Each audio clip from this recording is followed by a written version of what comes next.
Hablaremos acerca del concepto de reactor químico, así como una clasificación general de los reactores y algunas simulaciones de casos sencillos. Para comenzar, vamos a definir un reactor químico de manera muy general. Lo vamos a definir como cualquier espacio o recipiente en el que puede ocurrir una reacción química. Entonces, el reactor químico, o para nosotros un reactor químico, va a ser cualquier espacio o recipiente donde ocurre una reacción química. Y en ese sentido, al tener una definición tan general, eso significa que cualquier cosa puede ser un reactor químico, desde una lata de atún hasta un estómago, una caldera o bueno, al menos la cámara de combustión de una caldera puede verse como un reactor químico. Vamos a ver ahora una clasificación muy general de los reactores químicos. En general, podemos clasificar a los reactores en dos grandes grupos, en términos de cómo son las entradas o las salidas del reactor. Y en este sentido, un reactor puede tener una operación por lotes, o también se le denomina como batch. Cuando nosotros tenemos al inicio, o sea, ustedes recordarán que cuando el proceso químico o la reacción química como tal se compone por un conjunto de reactantes o reactivos que reaccionan para formar un conjunto de productos. Y entonces en el reactor batch lo que ocurre o lo que vamos a tener es básicamente un recipiente en el cual nosotros tenemos al inicio una determinada cantidad de reactivos, o tenemos un conjunto de compuestos que tienen una condición inicial. Le voy a poner aquí sencillamente reactantes. Nosotros en este reactor o en este espacio nos esperamos un tiempo a que reaccione lo que tenga que reaccionar de la manera en la que tenga que hacerlo, y al final esperamos tener un conjunto de productos. Eso significa que aquí, más que nada en el proceso por lotes, lo que vamos a tener o lo que lo va a caracterizar es que se tiene una entrada inicial y se tiene una salida al final. Mientras que en un reactor continuo tenemos una situación muy diferente, porque en este tipo de reactor nosotros todo el tiempo estamos alimentando reactantes y todo el tiempo estamos obteniendo productos. Es decir, en este tipo de reactor nosotros tenemos entradas continuas y naturalmente vamos a tener también productos que van a estar saliendo continuamente.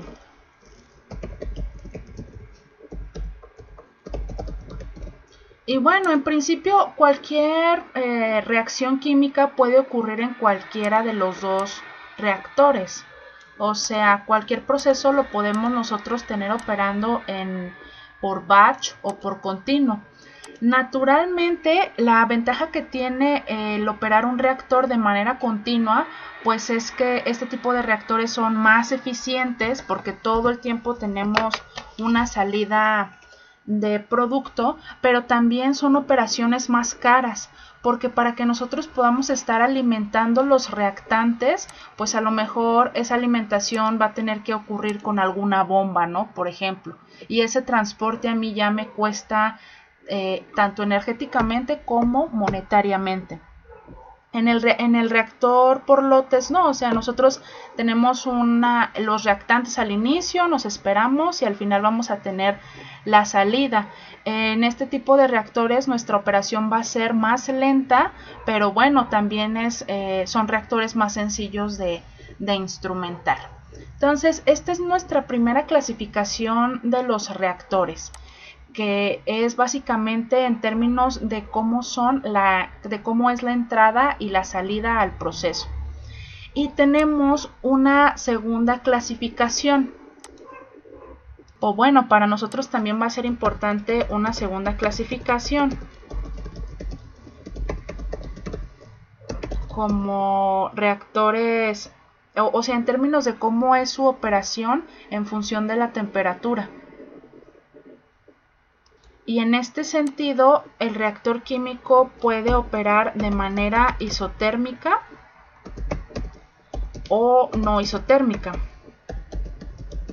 Porque, bueno, nosotros sabemos también que al momento de que ocurre una reacción química, de que un conjunto de reactantes reaccione para que podamos obtener una determinada cantidad de productos, pues muchas veces en este tipo de procesos es interesante los términos de energía. Si a lo mejor esta reacción en general tiene la posibilidad de ser endotérmica o exotérmica, y en ese sentido pues vamos a tener ahí un componente de intercambio de calor, y entonces pues puede ser que aparezca el problema de control de temperatura. Si la reacción no tiene asociado un cambio de entalpía, pues entonces a lo mejor ocurre de manera isotérmica y ahí no vale tanto la pena tener control de temperatura. Por eso estas son las dos clasificaciones que nos van a interesar a nosotros desde el punto de vista del control. Ahora, vamos a comenzar nuestro análisis de los reactores químicos partiendo del caso más sencillo. O sea, vamos a partir del análisis de un reactor por lotes en el que solamente se tiene entrada al inicio, salida al final, y que además opera de manera isotérmica. Entonces vamos a tener un reactor isotérmico por lotes. Naturalmente, en este tipo de sistemas, al tener que estos procesos que nos interesan en este momento son procesos químicos, pues la variable más importante a controlar va a ser la concentración. Entonces va a ser naturalmente también o va a cobrar mucha relevancia el hecho de tener modelos que nos ayuden a describir el comportamiento dinámico de la concentración en función del tiempo que vamos a tener en el reactor, porque esa va a ser la variable que nosotros vamos a querer controlar. Y en ese sentido nosotros decíamos, bueno, a mi reactor yo le voy a poner al inicio un conjunto de reactantes. Yo espero a que reaccionen y entonces yo voy a tener al final pues un conjunto de productos de la reacción. Y en ese sentido pues el modelo o los tipos de modelos que nos van a interesar pues van a ser evidentemente las descripciones de, bueno, si en este reactor va a estar reaccionando A más B, que pueden ser cualquier tipo de sustancias, para producir una tercera sustancia C, lo que a mí me va a interesar describir en este momento es, bueno, o sea, cómo yo puedo saber cuál va a ser el cambio, por ejemplo, de la concentración de A con respecto al tiempo. O cómo va a ser el cambio de la concentración de B o la concentración de C respecto al tiempo. Esas son las descripciones que nosotros necesitamos.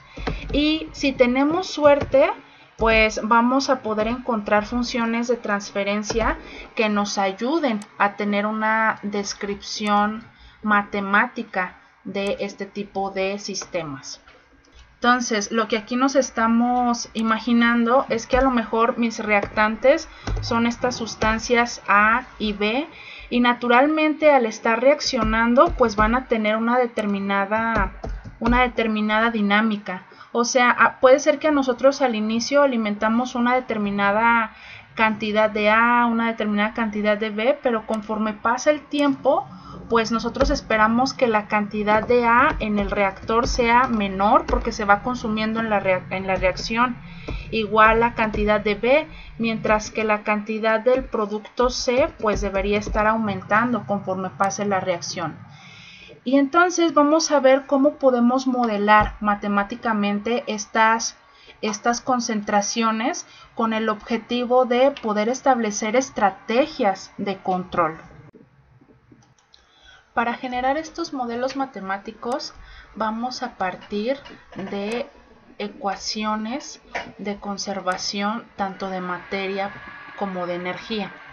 Entonces vamos a establecer la llamada ecuación general de balance de materia.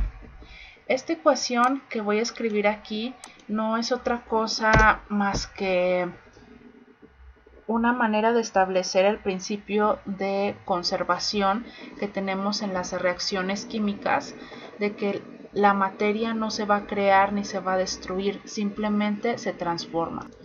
Y en este sentido, cada uno de los componentes que intervienen en la reacción química va a tener su propio balance de materia, en donde básicamente tenemos que la entrada de la sustancia al reactor más lo que se genera por la reacción química menos lo que sale del reactor menos lo que se consume en el proceso de reacción tiene que ser igual a un término de acumulación que intuitivamente es lo que se va a quedar dentro del reactor. Es decir, que si por ejemplo yo tengo el componente A en una reacción en donde por ejemplo A más B reaccionan para producir C, yo voy a tener que para el componente A lo que entra de A más lo que se genera de A en la reacción menos lo que sale de A menos lo que se consume de A tiene que ser igual a lo que se va a quedar adentro del reactor de A. Y esta ecuación la vamos a tener para cada uno de los compuestos que intervienen en la reacción. Vamos a tener un balance para el componente A, un balance para el componente B, un balance para el componente C. Y en el caso de los reactores por lotes, esta ecuación general se simplifica, ya que a diferencia de un reactor continuo en el que tenemos entrada y salida continua del reactor, en un esquema por lotes nosotros no tenemos entrada y salida continua. Por lo tanto, en este balance general no tenemos entrada de A, no tenemos salida de A. Y si por ejemplo, en este caso A es un reactante, por lo tanto en este caso particular A no se está generando en la reacción, solamente se está consumiendo y por lo tanto en este balance no consideraríamos la generación. O sea, el balance general que les estoy poniendo es la ecuación más general que podríamos tener en un proceso en continuo, en donde tenemos una reacción en donde los componentes tienen la posibilidad de generarse o de consumirse, o a lo mejor las dos cosas suceden al mismo tiempo. Entonces, para este caso particular, mi balance para el componente A dice sencillamente que lo que se acumula dentro del reactor tiene que ser igual a lo que se está consumiendo. Y eso nos va a dar una pauta para encontrar una ecuación diferencial que nos caracterice el comportamiento del componente A. En este mismo ejemplo, si yo quisiera establecer un balance para el componente B, pues mi balance diría exactamente lo mismo, que lo que entra de B menos lo que se genera, más lo que se genera de B, menos lo que sale de B, menos lo que se consume de B es igual a lo que se acumula de B. Pero como B también es una sustancia que en la reacción solamente se está consumiendo, entonces mi balance para B diría simplemente que lo que se consume tiene que ser igual a lo que se acumula. Mientras que en este mismo ejemplo, para el componente C, como este es un componente que se está produciendo en la reacción, entonces lo que se genera o lo que se está produciendo tiene que ser exactamente igual a lo que se acumula, es decir, a lo que se queda, a lo que se está quedando dentro de C. Entonces, por un lado tenemos esta ecuación general del balance, que nos dice cómo vamos a relacionar cada uno de los términos de entrada, generación, salida, consumo y acumulación. Por otro lado, tenemos una clasificación de las reacciones químicas, en donde en general vamos a decir que una reacción química puede ser endotérmica o exotérmica, para empezar. Endotérmica o exotérmica. Una reacción química puede ser reversible o irreversible. Y una tercera clasificación que vamos a utilizar en este contexto es que las reacciones químicas además pueden ser elementales o no elementales. Si recordamos, cuando hablamos de reacción endotérmica o exotérmica, nos referimos a si en la reacción química se está generando o se está consumiendo calor.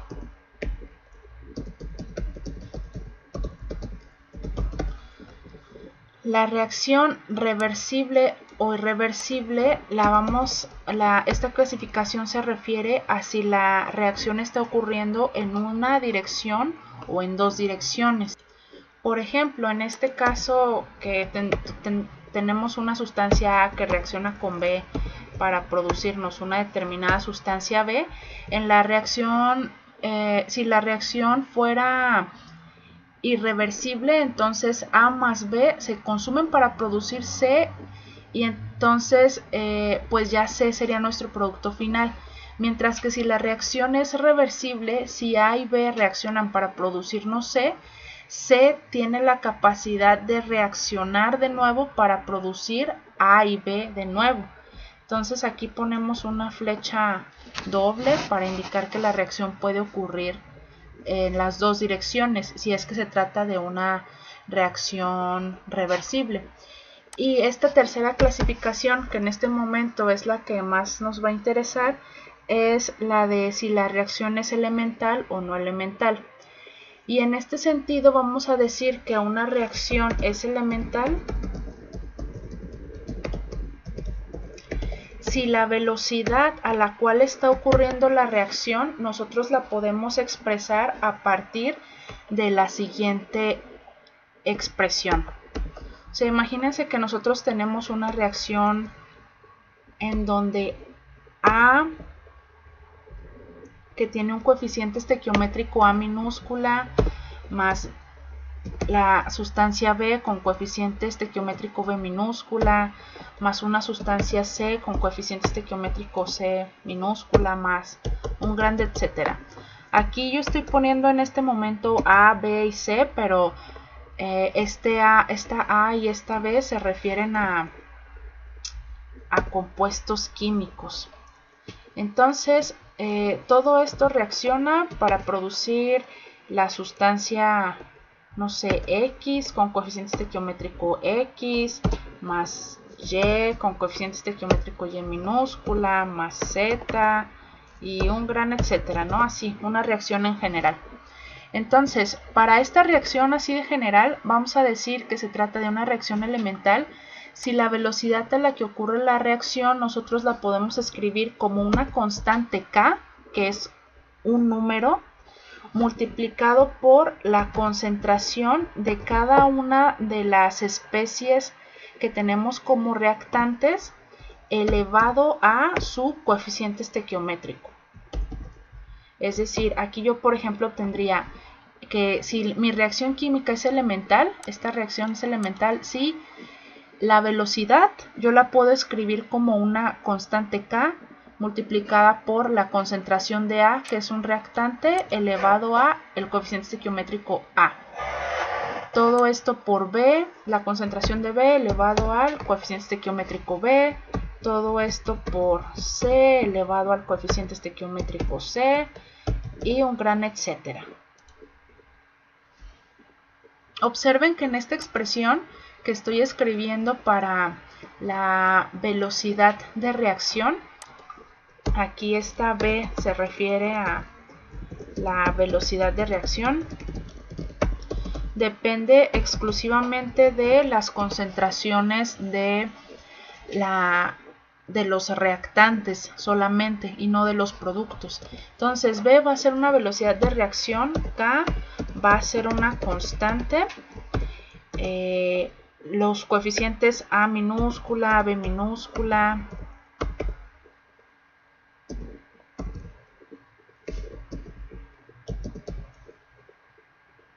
bueno, los coeficientes A minúscula, B minúscula, C minúscula, etcétera, van a ser los coeficientes estequiométricos. Y las variables A entre corchetes, o sea, los corchetes los voy a utilizar para indicar concentración. Entonces yo aquí tengo concentración de A, concentración de B, concentración de C. Todos estos es la notación que voy a utilizar para referirme a las concentraciones. ¿Qué sucede si mi reacción es no elemental? Si la reacción no es elemental, entonces yo no puedo utilizar esta fórmula para encontrar la velocidad de reacción.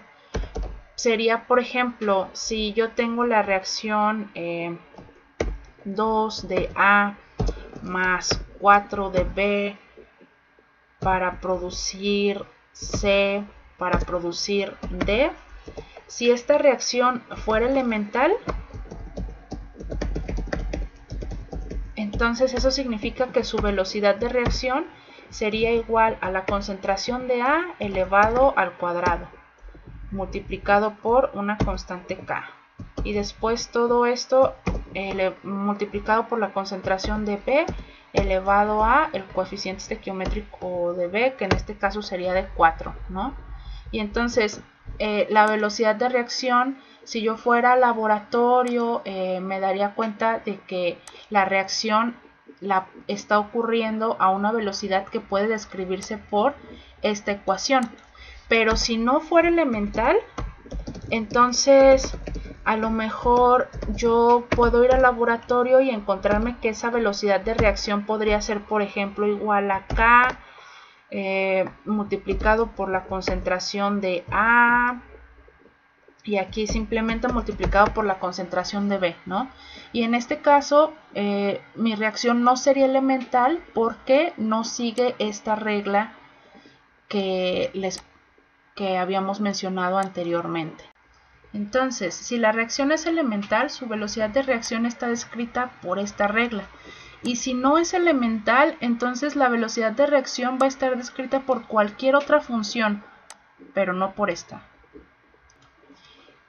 Y esta clasificación de las reacciones químicas en elementales y no elementales es muy importante porque es precisamente las ecuaciones que vamos a utilizar para describir los términos de consumo y de generación. Porque aquí lo que nos interesa, como decíamos, es el comportamiento dinámico de las concentraciones con respecto al tiempo. Entonces, ¿cómo va a ser ese cambio de concentración con respecto al tiempo? Pues está relacionado con la velocidad a la cual se está generando, se están consumiendo los reactantes o los productos. Y esa velocidad pues va a estar definida por ecuaciones de este tipo para el caso de las reacciones elementales.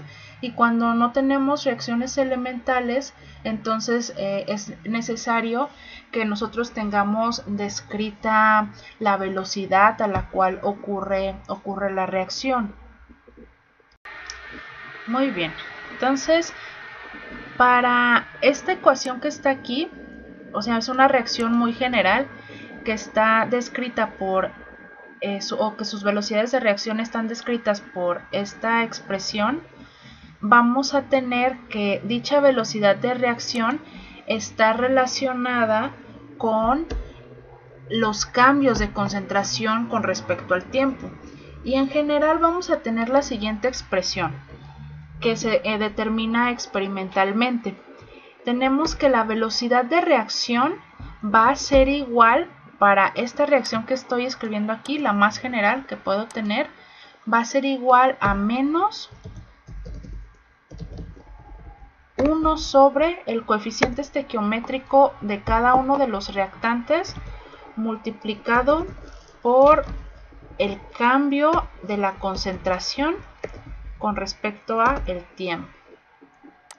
O sea, aquí tengo que la velocidad de reacción de A, en donde esta A es un reactante, se está consumiendo en la reacción, yo voy a poner un signo aquí negativo y voy a poner 1 sobre el coeficiente estequiométrico de la sustancia A multiplicado por la derivada de la concentración de A con respecto al tiempo. Y observen ustedes que aquí básicamente lo que estamos diciendo es que la velocidad o que el cambio en la concentración de A con respecto al tiempo va a ser igual, si este menos y este A lo pasamos multiplicando, va a ser igual a menos el coeficiente estequiométrico A multiplicado por la velocidad a la cual está ocurriendo la reacción. Y esto que está aquí ya me da una pauta para encontrar cuál va a ser el comportamiento dinámico de la concentración de A con respecto al tiempo, porque esto que está aquí es una ecuación diferencial que, bueno, dependiendo de la naturaleza de la expresión que yo tenga para la velocidad de reacción, puede ser que sea sencilla de resolver o difícil de resolver. Y así como tenemos esta expresión para A, vamos a tener una expresión similar para cada una de las sustancias en la reacción. Yo voy a tener aquí que la velocidad de reacción es igual a menos 1 sobre A por el cambio de A con respecto al tiempo, pero también va a ser igual a 1 sobre B. Aquí tendríamos también una expresión similar para C, en donde la velocidad de reacción va a ser igual a menos 1 sobre C por la derivada de la concentración de C con respecto al tiempo. Si se fijan, aquí a todos los términos que corresponden a los reactantes les estoy poniendo signo negativo, mientras que a los términos que son muy similares para los productos se les está poniendo signo positivo porque estos se están generando en la reacción. Entonces ahora vamos a hacer algunos ejemplos. Voy a borrar esta parte. Vamos a suponer que yo tengo la siguiente reacción. En este momento voy a utilizar A, B y C para referirme a los componentes, pero eventualmente iremos platicando de reacciones un poco más particulares. Ok, entonces algo tan sencillo como la reacción de una sustancia A más 2B para producir C. Entonces decíamos, en este caso yo sé que tengo una velocidad de reacción que está escrita por la siguiente ley.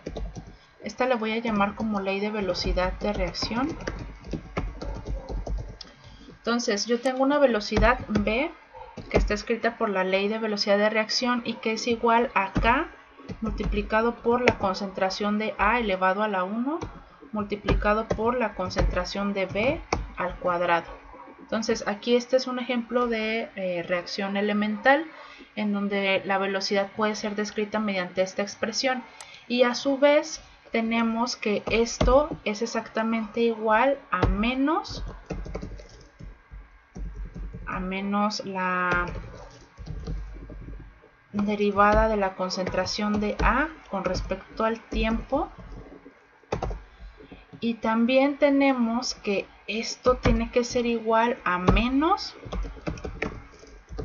1 sobre A1 medio multiplicado por la derivada de la concentración de B con respecto al tiempo. Y también vamos a tener que todo esto va a ser igual a la derivada de la concentración de C con respecto a el tiempo.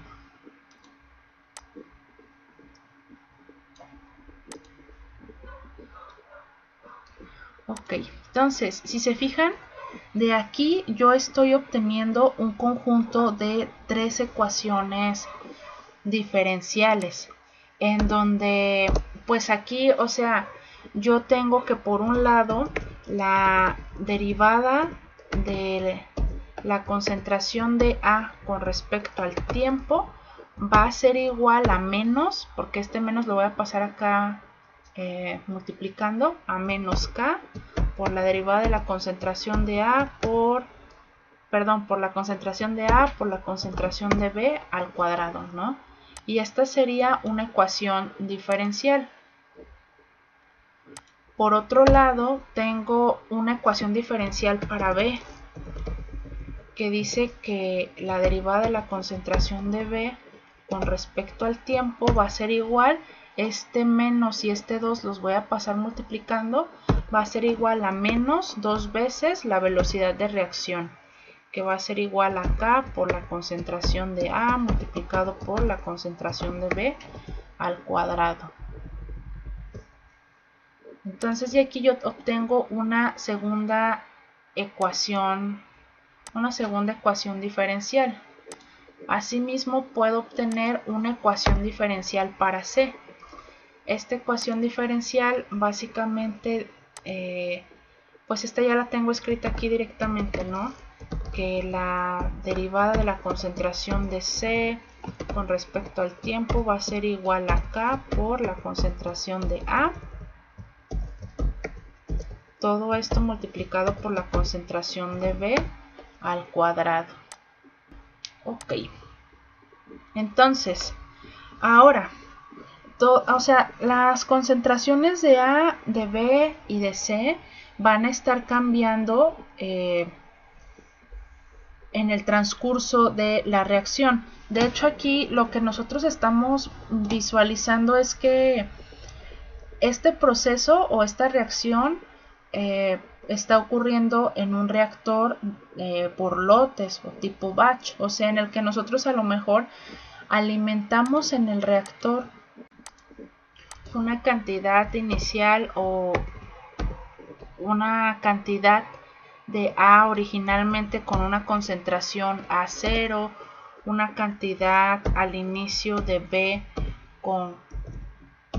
obtenemos al inicio una concentración de B 0, o sea, estas que están aquí serían nuestras condiciones iniciales, y vamos a suponer que al inicio no hay nada de C, ¿no? Entonces ahí la condición inicial para C sería de 0.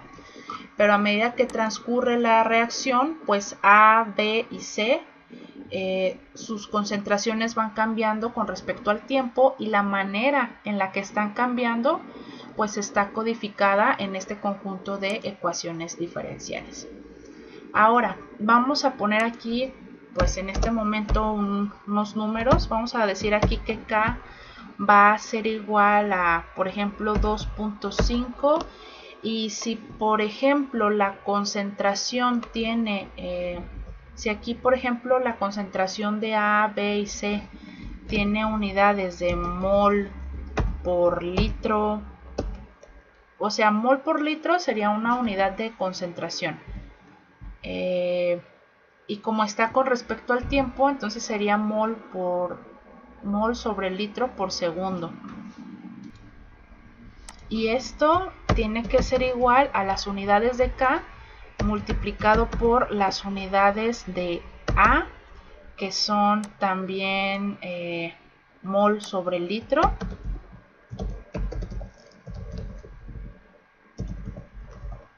todo esto multiplicado por las unidades de B, que están al cuadrado. O sea, si B también es una concentración que voy a escribir, por ejemplo, en mol sobre litro, pues estas unidades tendrían que estar al cuadrado. De manera que pues como vemos aquí, para que aquí tengamos consistencia de unidad, entonces las unidades que debería tener K van a ser litro al cuadrado sobre mol al cuadrado. En este caso particular, porque si la reacción es otra, pues entonces K va a tener otras unidades, ¿no? Sencillamente.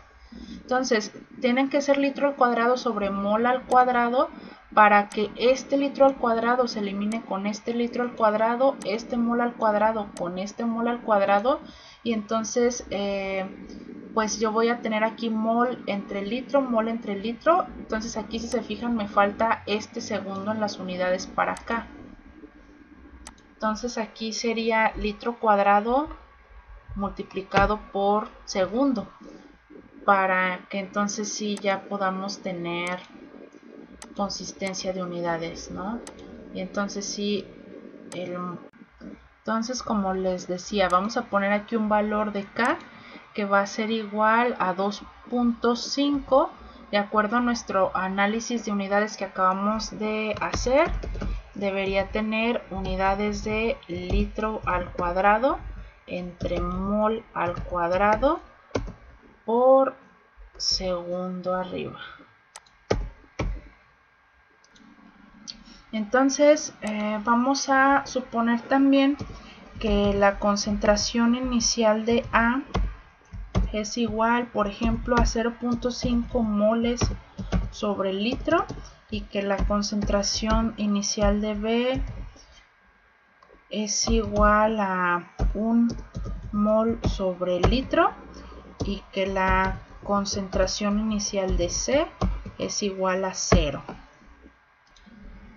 Ahora, si yo quisiera simular, al menos en Simulink, el comportamiento dinámico de la concentración de A, de la concentración de B, de la concentración de C, con lo que sabemos hasta ahora de teoría de control, pues lo más natural sería obtener primero a lo mejor la transformada de Laplace de la ecuación diferencial para poder obtener una función de transferencia, para a lo mejor ponerla en Simulink como un bloque de función de transferencia. Sin embargo, aquí vamos a tener una problemática que a lo mejor no se había presentado hasta este momento.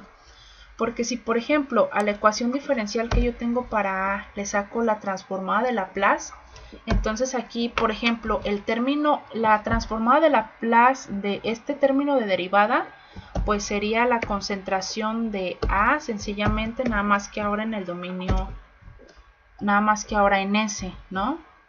Y todo esto multiplicado por S por la concentración de A, pensando que esta A pues está cambiando con respecto al tiempo. Y todo esto tendría que ser igual a menos K multiplicado por la transformada de Laplace de la multiplicación de una función que depende del tiempo, que sería la concentración de A, multiplicada por otra función que depende del tiempo y que además está al cuadrado. Y el problema que vamos a tener es que cuando nosotros tenemos aquí que uno de los términos que aparecen en las derivadas están elevados a una potencia distinta de 1, o que dos funciones que cambian en el tiempo se están multiplicando entre sí, ya no vamos a poder sacar transformada de Laplace, ¿no? Esos términos los vamos a denominar más adelante como términos no lineales. Entonces, aquí para hacer nuestra simulación ya no vamos a poder utilizar el formalismo de la transformada de Laplace y de la función de transferencia. Sin embargo, si utilizamos Simulink, de todas formas podemos obtener una solución. Entonces vamos a llevar este pequeño ejemplo a Simulink. El segundo se va con este segundo, y el litro cuadrado se había ido con litro cuadrado, y las unidades que nos quedarían serían mol sobre litro de este lado y mol sobre litro de este otro lado, ¿no? Bueno, entonces como decíamos,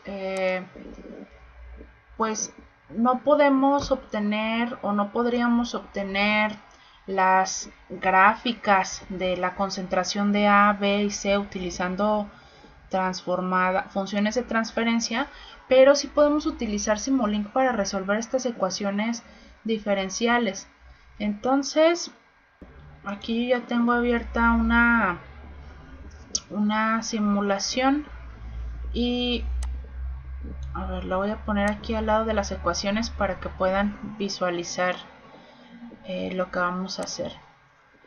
Vamos a utilizar un bloque que se llama integrador. Nada más que hay que buscarlo en inglés, integrator. Entonces ponemos enter y si se fijan me aparece un bloque 1 sobre s que pareciera una función de transferencia, pero que en realidad nos va a ayudar para sacar la integral de esta derivada que tenemos aquí. Entonces, lo que voy a hacer es que a este integrador lo que le voy a alimentar va a ser precisamente el término de la derivada, en donde esta derivada va a ser igual a menos k. Entonces, para ponerla acá voy a utilizar un bloque de ganancia. Entonces, esta ganancia en mi caso va a valer 2.5, nada más que como aquí tengo un negativo, le voy a poner menos 2.5.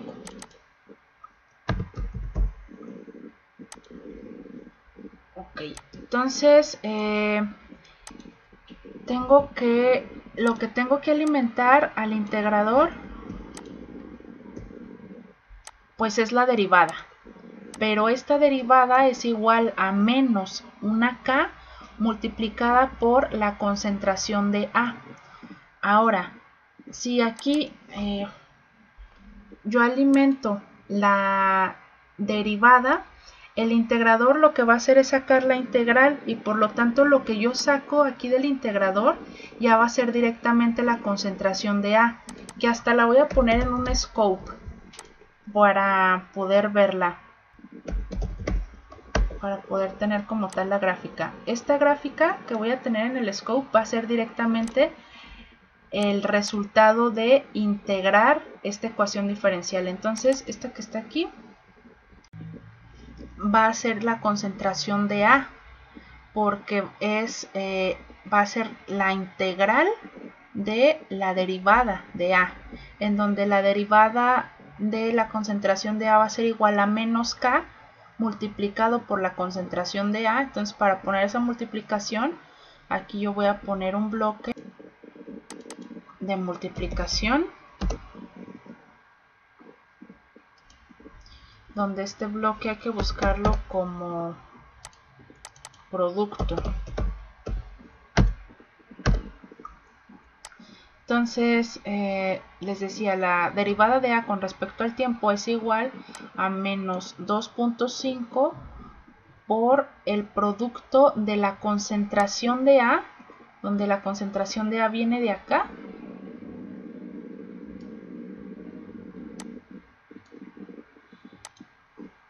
multiplicada por la concentración de B al cuadrado. Ahora, la concentración de B al cuadrado a su vez está en una derivada. Por lo tanto, yo voy a tener aquí un segundo integrador en donde de aquí lo que voy a sacar va a ser la concentración de B. Esta que está aquí va a ser la concentración de B.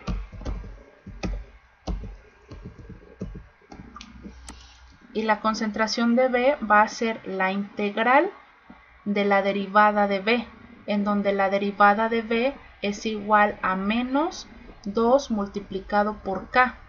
Entonces aquí ese menos 2 por K lo voy a poner también con un término de ganancia. Entonces aquí voy a poner menos 2.5 multiplicado por 2. Ok, aquí para alcanzar a visualizarlo lo voy a poner más grande el bloque. Entonces menos 2 por 2.5, que es la constante, está multiplicado por A.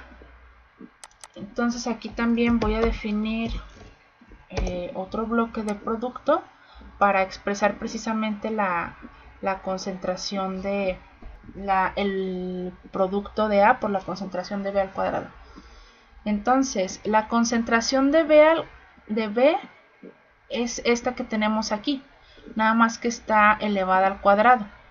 Entonces va a ser la concentración de A, porque va a ser la integral de la derivada de A, en donde la derivada de la concentración de A va a ser igual a menos K multiplicado por la concentración de A. Entonces, para poner esa multiplicación, aquí yo voy a poner un bloque de multiplicación, donde este bloque hay que buscarlo como producto. Entonces, les decía, la derivada de A con respecto al tiempo es igual a menos 2.5 por el producto de la concentración de A, donde la concentración de A viene de acá,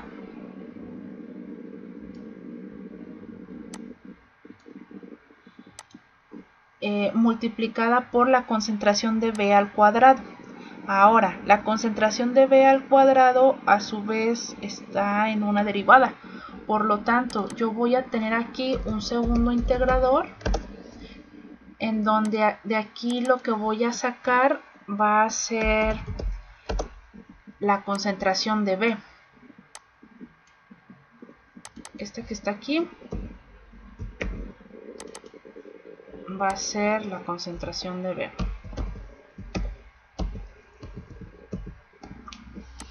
Y la concentración de B va a ser la integral de la derivada de B, en donde la derivada de B es igual a menos 2 multiplicado por K. Entonces aquí ese menos 2 por K lo voy a poner también con un término de ganancia. Entonces aquí voy a poner menos 2.5 multiplicado por 2. Ok, aquí para alcanzar a visualizarlo lo voy a poner más grande el bloque. Entonces menos 2 por 2.5, que es la constante, está multiplicado por A. Entonces aquí también voy a definir otro bloque de producto para expresar precisamente la concentración de el producto de A por la concentración de B al cuadrado. Entonces la concentración de B es esta que tenemos aquí, nada más que está elevada al cuadrado. Entonces vamos a buscar un bloque que se llama square, y si se fijan nos aparece aquí que la entrada de este bloque la va a elevar al cuadrado. Entonces yo aquí tendría que conectar B, pero para que no hacer unas líneas tan incómodas, voy a seleccionar mi bloque y voy a presionar control R para cambiarle la orientación. Entonces ahora sí voy a tener B al cuadrado, y este B al cuadrado va a estar multiplicado por la concentración de A, en donde la concentración de A pues sale de esta línea que está aquí. Y en la de arriba me falta aquí también la concentración de A, que está multiplicada por B al cuadrado, que a su vez es este que está aquí. Entonces lo que yo tengo aquí es que la concentración de A es igual a la integral de la derivada de A. La derivada de A es igual a menos K, menos 2.5 multiplicado por A, donde A es esta línea que está aquí, por B al cuadrado. Este que está aquí es B al cuadrado. Y por otro lado, B es igual a la integral de la derivada de B, donde la derivada de B es igual a menos K multiplicada por 2, todo eso multiplicado por A, que es esta línea, por B al cuadrado. Y aquí lo único que me falta hacer es especificar las condiciones iniciales. Para hacer eso voy a dar doble clic en el integrador, y si se fijan aquí, a diferencia de un bloque de función de transferencia, porque la función de transferencia por definición tiene condiciones iniciales nulas en su construcción, acá en el integrador sí puedo poner condiciones iniciales. La de A sería de 0.5 y la de B habíamos dicho que era igual a 1. Entonces, si se fijan aquí ya tengo la concentración de A, la concentración de B, y para encontrar la concentración de C, tenemos aquí que, de nuevo, la integral de la derivada de la concentración de C, en donde aquí la condición inicial para C, esta sí es 0, va a ser igual a menos K por la concentración de A por la de B al cuadrado, que es muy parecida a la de A, salvo por este signo negativo. Entonces aquí lo que yo puedo hacer es utilizar un bloque de ganancia para poner aquí que lo voy a multiplicar por menos 1, y nada más le cambio de signo a la que tengo acá de A, este que está aquí. O sea, porque esto que está aquí es menos 2.5 por la de A por la de B al cuadrado, entonces la de C va a ser igual a menos esto mismo, ¿no? Y ahora sí voy a correr la simulación.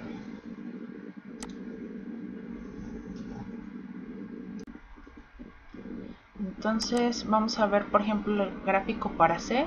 Si se fijan aquí, C parte de una condición inicial de 0 y conforme pasa el tiempo está aumentando de concentración. Ahora veamos el gráfico para A. Aquí vemos que A parte de una condición inicial de 0.5 y conforme pasa el tiempo se está consumiendo en la reacción. Lo mismo sucede con B. B parte de una condición inicial de 1 que nosotros definimos y conforme pasa el tiempo se está consumiendo en la reacción. Vamos a ver las tres gráficas en la misma imagen. Para hacer esto voy a utilizar un bloque que se llama MUX. Entonces aquí MUX, si se fijan, tiene dos flechas de entrada. Le voy a poner una tercera flecha dándole doble clic y poniéndole aquí que quiero 3 entradas. Entonces aquí lo puedo hacer un poco más grande para ver mejor las flechas. En este MUX voy a alimentar la concentración de B, la concentración de A, para ver las tres gráficas en una sola imagen.